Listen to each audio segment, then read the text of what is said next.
오늘은 성령과 지식과 사랑이라는 제목으로 하나님의 말씀 전하도록 하겠습니다. 오늘은 성령 강림 주일입니다. 또한 교사 주일이기도 합니다.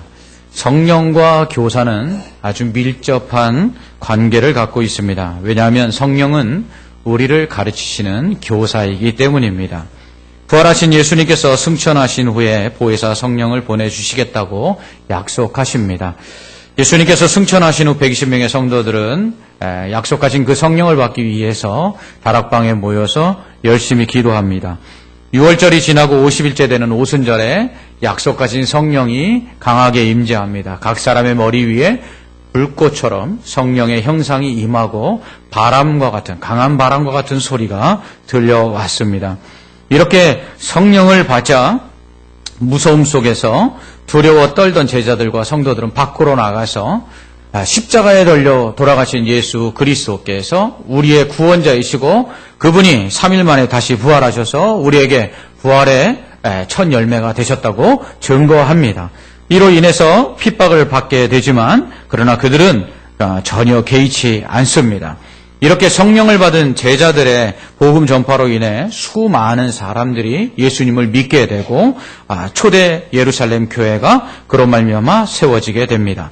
예수님께서 보내주시겠다고 약속하신 보혜사 성령님은 우리를 위한 중보자이십니다. 우리를 위해 기도하시는데 우리가 기도할 수 없을 때 말할 수 없는 탄식으로 우리를 위해서 대신 기도해 주십니다. 또한 우리를 정죄하는 사탄 앞에서 우리를 변호해 주십니다. 그리고 우리에게 은사와 능력을 주셔서 교회를 위해서 봉사하고 섬길 수 있도록 해주십니다.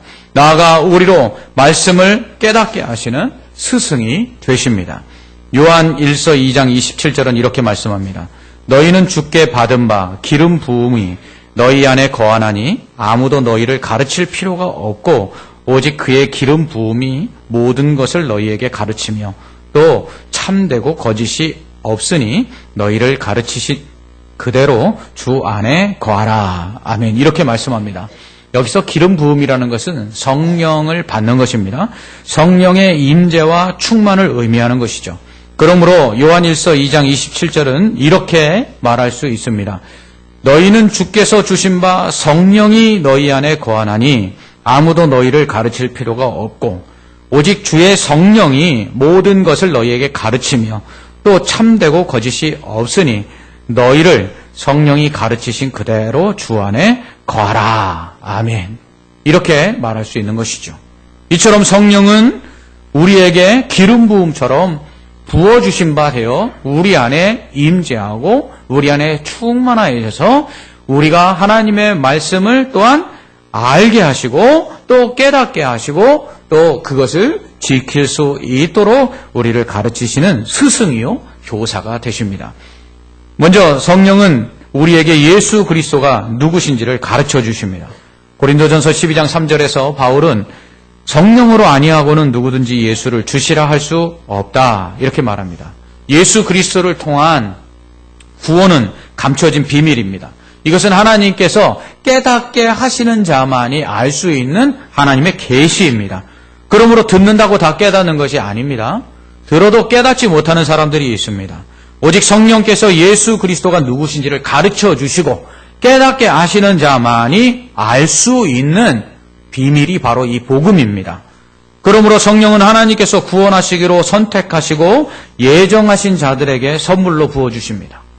그래서 구원하시기로 작정된 자들에게 부어주신 그 성령이 그 안에서 복음을 들을 때 깨닫게 하시고 그리고 믿게 하시는 거죠. 이로써 우리가 예수 그리스도가 우리의 구원자임을 알고 믿음으로 구원을 받게 되는 것입니다.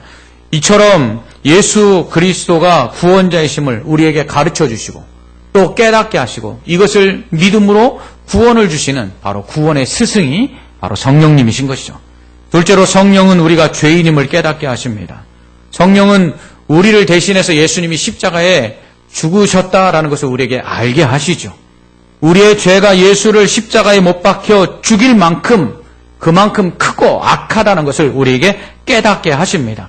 그러므로 예수 그리스도가 아니시고는 우리가 십자가에 못 박히신 예수 그리스도의 그 사죄의 은총이 아니시고는 전부 다 심판을 받아 저 지옥 불구덩이 속에 던져질 악한 죄인이라는 것을 성령이 우리로 알게 하시는 거죠.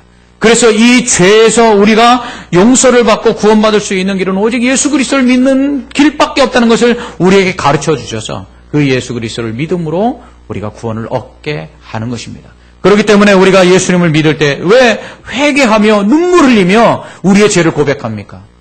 성령께서 우리가 죄인임을 깨닫게 하심으로 그 죄가 예수 그리스도가 아니고서는 사함받을 길이 없음을 알게 하심으로 그 예수를 믿을 때만이 구원받을 수 있다는 것을 우리로 가르쳐 주심으로 말미암아 우리가 예수 그리스도를 믿을 때 그렇게 눈물 흘려 회개하고 그리고 그 예수님을 받아들임으로 우리 안에 구원의 은혜가 임하는 것입니다. 이처럼 성령은 우리가 죄인임을 깨닫게 해주십니다. 셋째로 성령은 우리에게 하신 주님의 말씀을 기억나게 하시고 또한 그것을 깨닫게 해주십니다. 그래서 주님께서 우리에게 명하신 바가 무엇인지를 우리가 분명히 알고 그것을 행할 수 있는 것이죠. 주님께서 말씀하실 때에 바리새인들을 비롯한 서기관들과 유대주의자들 그들뿐만 아니라 심지어 예수님의 제자들도 예수님이 하신 말씀의 뜻을 온전히 깨닫지를 못합니다. 그래서 예수님께서 부활하신다고 말씀하셨음에도 불구하고 예수님이 십자가에 달려 돌아가시고 장사되자 모든 제자들은 다 예수님을 버리고 도망칩니다. 그런데 부활하신 예수님을 만나고 나서 그리고 그 부활하신 예수님이 승천하신 후에 성령을 부어주시자 그들이 예수님께서 하신 말씀의 뜻들을 깨닫습니다. 아, 예수님이 진짜 하나님의 아들이셨구나. 예수님이 진짜 부활하셨구나. 아, 예수님이 우리를 구원하시는구나. 예수님이 말씀하신 뜻이 이것이구나. 그것이 무엇인지를 온전히 깨닫게 되자 그들은 나가서 그것을 전하게 됩니다.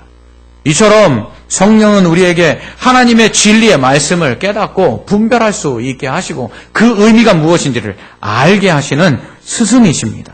넷째로 성령은 우리의 양심을 통해서 하나님의 원하시는 바 선하시고 기뻐하시는 그 온전하신 뜻이 무엇인지를 우리에게 깨닫게 하시고 가르쳐 주십니다.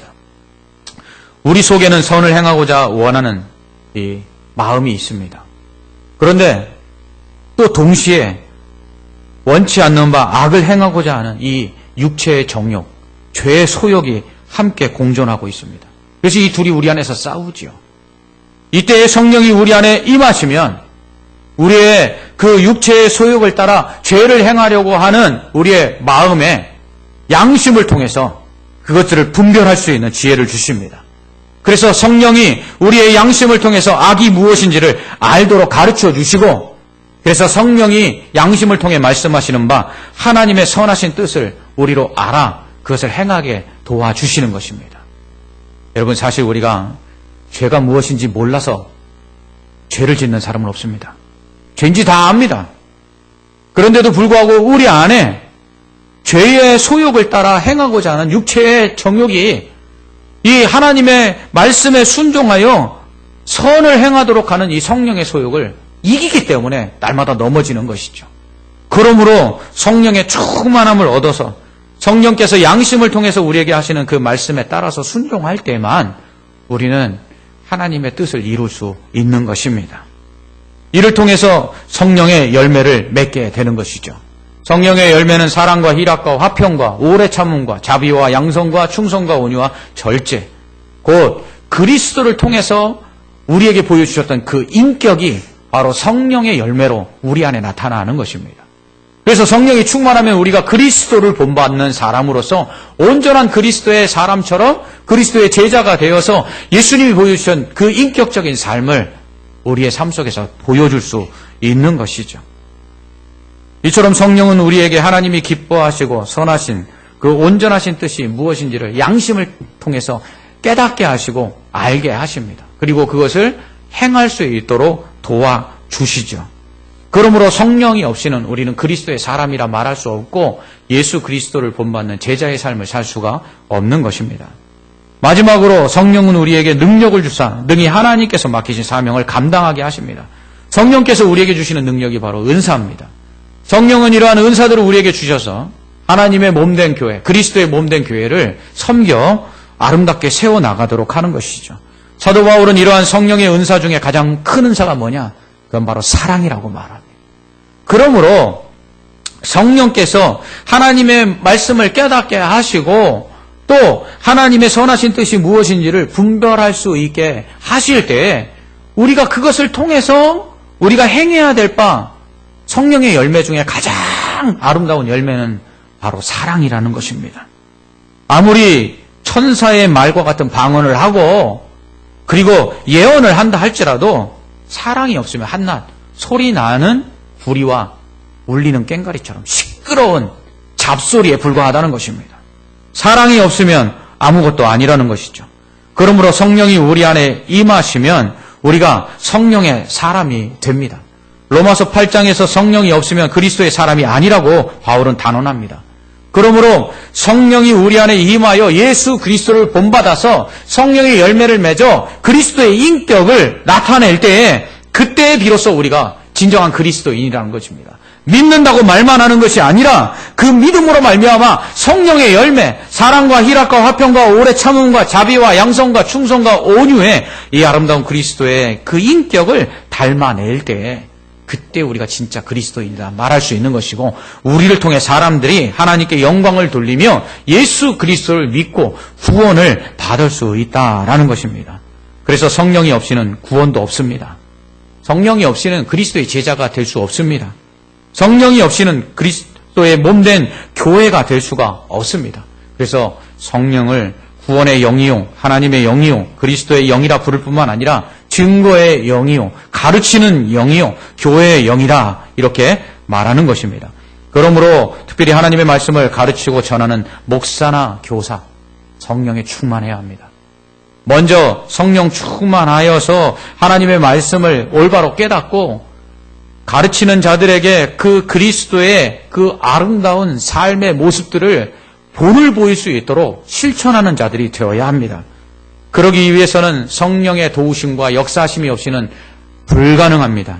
그러므로 날마다 목사와 교사는 기도와 말씀에 전념하여 성령에 충만하여서 자신들이 가르치는 말씀의 뜻이 무엇인지를 먼저 분별해야 되고 자신들이 가르치는 대로 살아야 되는 삶의 본을 가르치는 자들에게 나타내 보여야 하는 것입니다.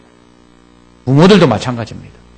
부모들 역시 성령에 충만하여서 하나님의 말씀을 옳게 분별하고 그 양심에 성령께서 가르쳐 주시는 바 선이 무엇인지를 알고 그것을 깨달아 행해야 합니다.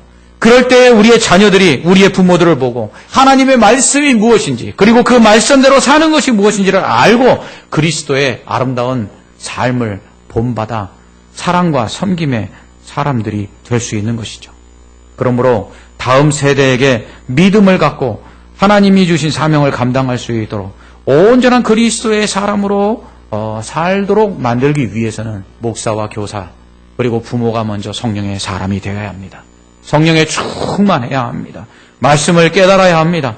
그리고 그 말씀하시는 바 우리에게 행하기를 원하시는 하나님의 뜻이 무엇인지를 옳게 분별하고 성령께서 양심을 통해 말씀하시는 그 선한 양심의 뜻에 따라서 육체의 소욕을 이기고 선을 행해야 합니다. 사랑을 행해야 합니다.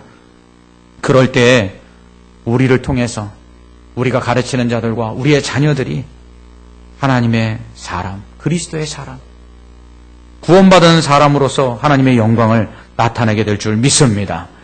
이와 같이 성령은 우리에게 영적 지혜와 지식을 얻게 하십니다. 뿐만 아니라 성령은 우리의 지식과 지혜의 근본인 하나님의 말씀을 아는 데 그치지 않고 이것을 그대로 지켜 행하게 해주십니다. 그러므로 성령이 우리 안에 임하여 충만할 때 지식은 아는 데서 멈추지 않고 그것은 우리의 삶의 변화를 일으키고 그리고 우리로 실천케 만듭니다. 그러므로 성령의 임재와 도우심 가운데 성경을 읽고 배우면 결국 그 삶이 변화되게 되는 것이죠. 이것이 바로 제자훈련의 목적입니다. 제자훈련을 통해서 우리는 하나님의 말씀을 읽고 또 외우고 그리고 묵상하고 배웁니다. 그렇기 때문에 흔히 제자훈련을 성경 공부라고 생각하는 사람들이 있습니다. 맞습니다. 제자훈련은 성경을 배우는 것입니다.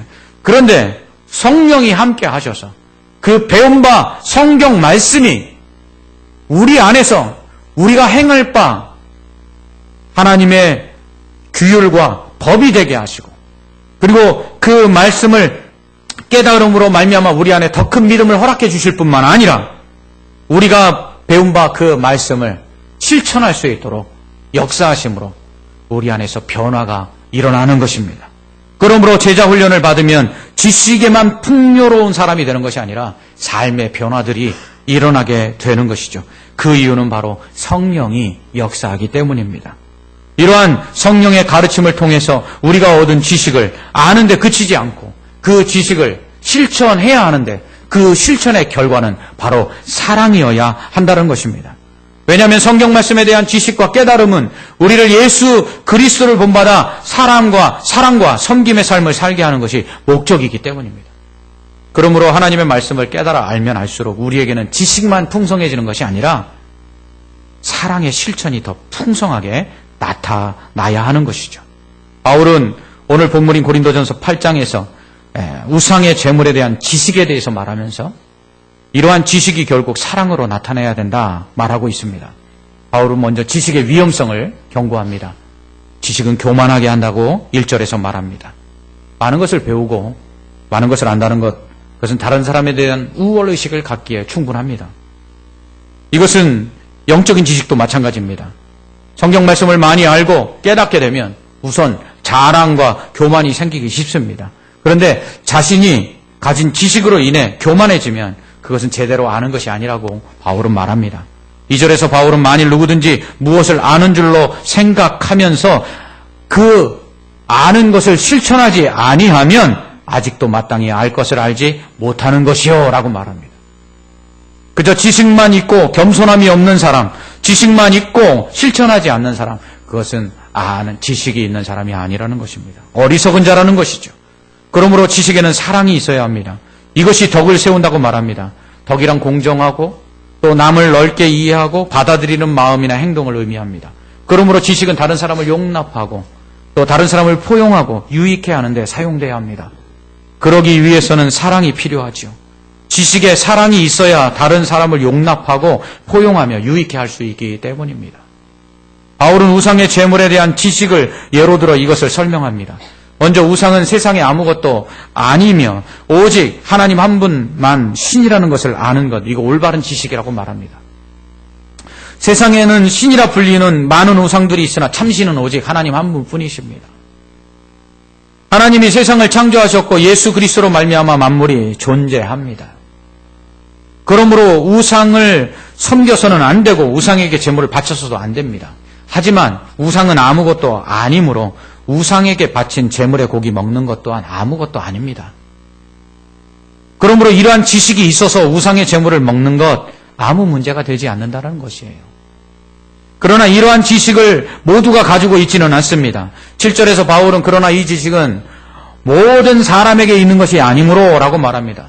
어떤 사람들은 우상 앞에 제물로 드려졌던 이 고기들은 우상의 제물로 쓰여졌기 때문에 먹으면 안 된다고. 그 양심상 그것을 먹는 것은 죄책감을 느끼고 가책을 느끼는 사람들이 있습니다. 그런 사람들 앞에서 우상의 제물로 드려진 고기를 먹어도 죄가 되지 않는다고 생각하는 지식을 가지고 있는 사람들이 그것을 함부로 먹어서 우상의 제물을 먹으면 그것이 죄가 된다고 생각하는 사람들로 인해서 실족하게 만들면 그것은 죄라고 말합니다.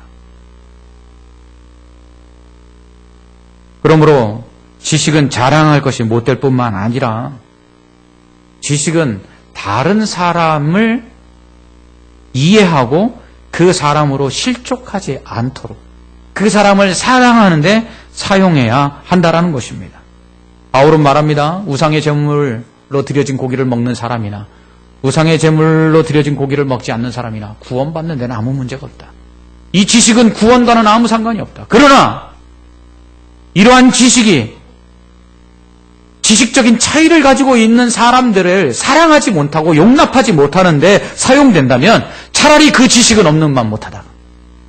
그러므로 우상의 고기를 먹을 수 있다 할지라도 우상의 고기를 먹으면 양심의 가책을 느끼고 그것을 죄라고 생각하는 사람 앞에서는 먹지 말아라. 이게 진짜 지식이다.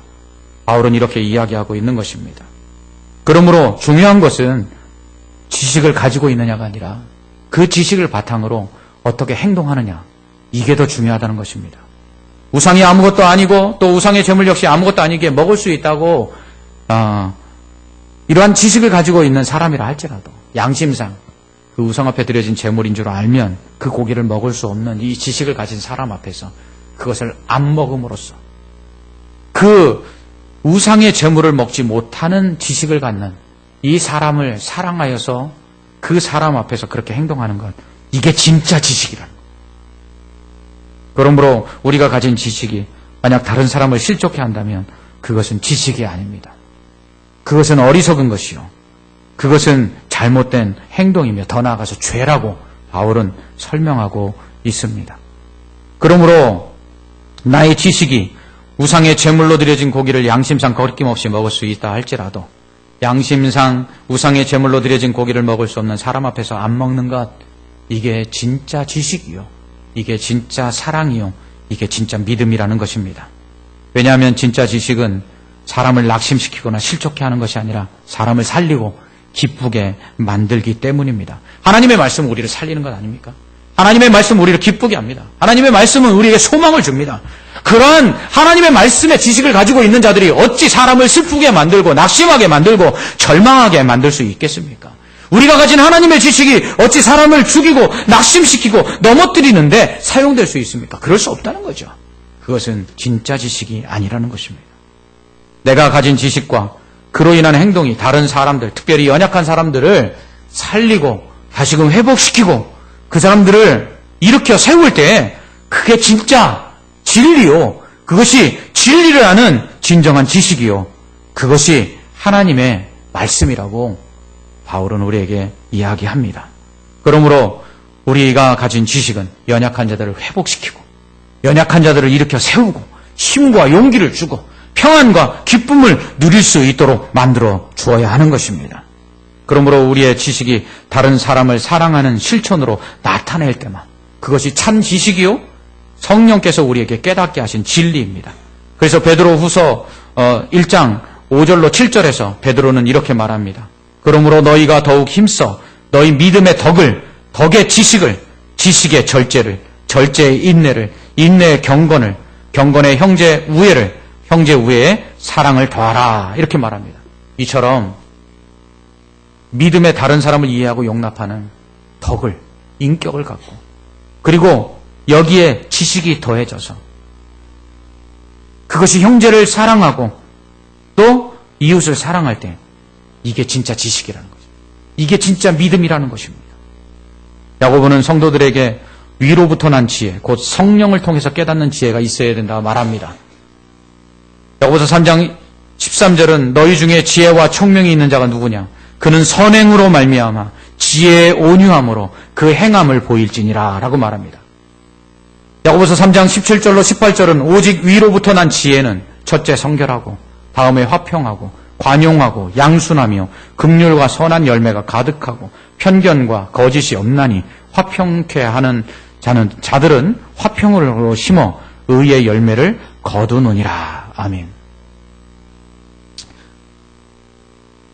위로부터 난 지혜, 하늘에서부터 난 지혜는 화목케 하고 사랑케 하고 그리고 살리고 회복시킵니다. 그런데 아래로부터 난 지혜, 땅의 지혜는 정욕적인 것이요 귀신의 것이라고 야고보는 말하면서 심지어 시기와 다툼과 혼란과 모든 악한 일을 만든다, 이렇게 말하고 있습니다. 이제 6월 13일이 되면 선거가 있습니다. 이 지방자치단체장 선거에서 많은 사람들이 후보로 나와서 벌써부터 인사들 하고 다닙니다. 이제 좀 더 지나면 선거 포스터가 붙는데 포스터에 보면 양력들이 있습니다. 거기에 보면 참 양력들이 화려한데 특별히 학력들이 대단합니다. 많은 것을 배운 사람들이 이제 후보로 나옵니다. 저는 그럴 때마다 그런 생각이 듭니다. 저들이 가진 지식으로 저들은 무엇을 하고 있는가? 그들은 자신들이 배운 지식과 다른 사람들보다 더 많이 아는 지식을 가지고 남들을 속이고 빼앗는데 그것을 사용하고 있지 않는가? 이처럼 세상의 지식은 남들을 빼앗고 그리고 남들 위에 올라서려고 그 지식을 사용하지만 하나님의 진리의 말씀, 진리의 지식은 남들 밑에 들어가서 섬기고 희생하고 사랑하도록 우리를 만들어 주십니다. 그 일을 성령께서 우리에게 행하시는 것이죠. 그러므로 우리는 예수 그리스도를 믿는 것과 또한 아는 것에서 하나가 되어 온전한 사람을 이루어 그리스도의 장성한 분량에 이르도록 자라가야 합니다. 그럴 때 우리는 세상의 속임수와 또 간사한 유혹에 빠져 이단의 악한 교훈에 흔들리지 않을 수 있을 뿐만 아니라 오직 사랑 안에서 참된 것을 하여 범사의 그리스도에게까지 자랄 수 있기 때문입니다. 이처럼 우리의 지식이 다른 사람을 사랑하고 다른 사람을 포용할 때 그것이 진정한 지식이 되며 그럴 때 교회가 아름답게 세워지는 것입니다. 우리에게 주신 그 사명을 감당하여 교회를 아름답게 세우기 위해서 우리에게 필요한 것이 무엇입니까? 그러므로 지식과 사랑이라는 것입니다. 이를 위해서 성령을 부어주신 것입니다. 이처럼 지식을 통해 우리의 믿음이 그리스도의 장성한 분량에 충만한 데까지 자라도록 하시기 위해서 성령으로 깨닫게 해주십니다. 성령이 스승 되셔서 우리를 가르치실 때 우리가 계시의 비밀을 깨달아 예수 그리스도를 믿고 구원받을 뿐만 아니라 그 예수 그리스도처럼 십자가를 지고 희생하며 섬기며 살아갈 수 있는 사람이 되고자 우리를 변화시킵니다. 양심을 통해서 하나님이 원하시는 것이 무엇인지를 가르쳐 주십니다. 그리고 육체의 소욕을 이기고 그 성령의 소욕을 따라 행할 수 있도록 도와주십니다. 그럴 때에 우리의 삶이 성령의 도우심을 받아 열매 맺음으로 그리스도의 아름다운 인격을 드러내어 예수 그리스도와 같이 사랑하며 섬기며 살 수 있는 그리스도의 사람이 되게 만드는 것이죠. 그러므로 성령과 지식과 사랑은 뗄래야 뗄 수가 없는 것입니다. 성령이 우리에게 임하였으면 우리는 당연히 지식이 있게 됩니다. 이 지식은 우리에게 삶의 사랑을 실천할 수 있도록 도와줍니다. 그러므로 우리에게는 성령의 충만함을 통해서 말씀에 대한 지식과 그리고 그것을 실천함으로 말미암은 사랑의 역사들이 있어야 하는 것이죠. 어떤 교회에서 주일에 세례식을 거행하기 위해서 토요일에 문답식을 했습니다. 이때 목사님이 세례받을 성도에게 구원을 믿습니까? 이렇게 질문했습니다. 그러자 성도는 교회가 믿는 걸 저도 믿습니다. 이렇게 대답했습니다. 목사님은 그의 신앙을 정확하게 확인하려고 다시 물었습니다. 그렇다면 교회가 믿는 것이 무엇입니까? 그러자 성도는 제가 믿는 것이 교회가 믿는 것입니다. 이렇게 이야기했어요. 결국은 성도는 순한 논법을 통해서 계속해서 목사님의 질문을 회피하고 있는 것이었습니다. 그러자 이번에는 빠져나갈 수 없는 질문을 목사님이 던졌습니다. 그렇다면 당신과 교회가 믿는 것이 무엇입니까? 그러자 성도가 잠시 머뭇거리다가 이렇게 대답했습니다. 우리는 같은 것을 믿습니다. 기독교는 진리의 종교입니다. 그러므로 진리를 알아야 합니다. 종교개혁자 칼빈은 믿음은 경건한 무지가 아니라 아무것도 모르고 덮어놓고 믿는 것이 아니라 성경의 진리의 지식에 기초를 둔다. 이렇게 말했습니다. 변증학자인 스프로울 교수는 머릿속에 하나님이 없으면 하나님에 대한 지식이 없으면 마음에도 하나님이 있을 수 없다. 이렇게 말했습니다. 우리는 성경 진리에 대한 지식이 있어야 합니다. 그러나 그 지식이 단순히 아는 데서 그쳐서는 안 되는 것입니다. 바른 지식은 바른 순종으로 나타나야 합니다. 입으로만 주여 주여 해서는 안 됩니다. 하나님의 말씀에 순종해야 합니다. 행함이 없는 믿음이 죽은 믿음이라고 말한 것처럼 행함이 없는 지식은 죽은 지식입니다.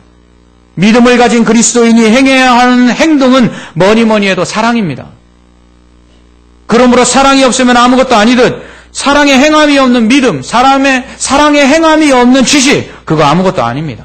그러므로 성령을 통해서 진리의 말씀을 깨닫고 그 진리의 그 지식을 우리 안에 가지고 있다면 우리는 사랑을 실천하는 사람이 되어야 합니다.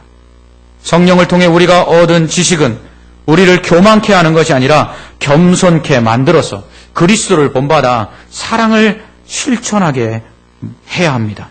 먼저 지식을 가르치는 또 전하는 목사와 교사 그리고 부모들이 성령에 충만하여서 이 진리의 말씀을 깨닫고 그 진리의 말씀대로 행하여 사랑하는 사람이 되어야 합니다. 그리고 우리의 다음 세대들에게 성령이 충만히 임하여 우리가 가르치는 그 하나님의 말씀이 그들의 지식으로 끝나는 것이 아니라 그들 안에서 삶을 변화시켜 온전한 그리스도의 사람으로서 사랑을 실천하도록 만들어야 합니다. 이처럼 성령을 통해 얻은 지식은 사랑으로 나타나야 하고 성령을 통해 얻은 이 지식은 우리를 그리스도의 사람으로 만들어야 하는 것입니다. 성경을 읽고 그리고 성경을 알고 그리고 많은 지식이 있으나 우리 안에 사랑이 없다면 우리는 아는 것이 아닙니다.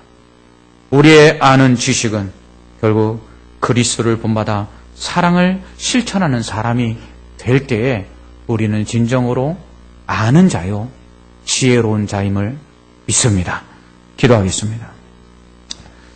하나님 아버지, 오늘 성령 강림주의를 통해서 성령이 우리에게 임하셔서 우리에게 가르쳐 주시는 바, 우리의 죄인됨과 예수 그리스도의 구주되심과 하나님의 그 사랑과 그리고 하나님의 말씀에 따라 순종케 하심과 그로 인하여 우리가 온전한 그리스도의 사람이 되게 하시는 것을 우리로 알았사오니 날마다 이 성령이 우리 안에 충만하게 하여 주시옵소서. 뿐만 아니라 우리의 다음 세대들에게 우리가 목사와 또 교사와 또 부모로서 이 가르치는 자로서 우리가 그들에게 가르친 진리의 말씀들이 그들의 삶을 변화시키고 그들 역시 사랑의 사람으로 만들 수 있도록 성령으로 날마다 충만케 하시고 가르쳐 주시고 인도하여 주시옵소서. 예수님 이름으로 기도합나이다. 아멘.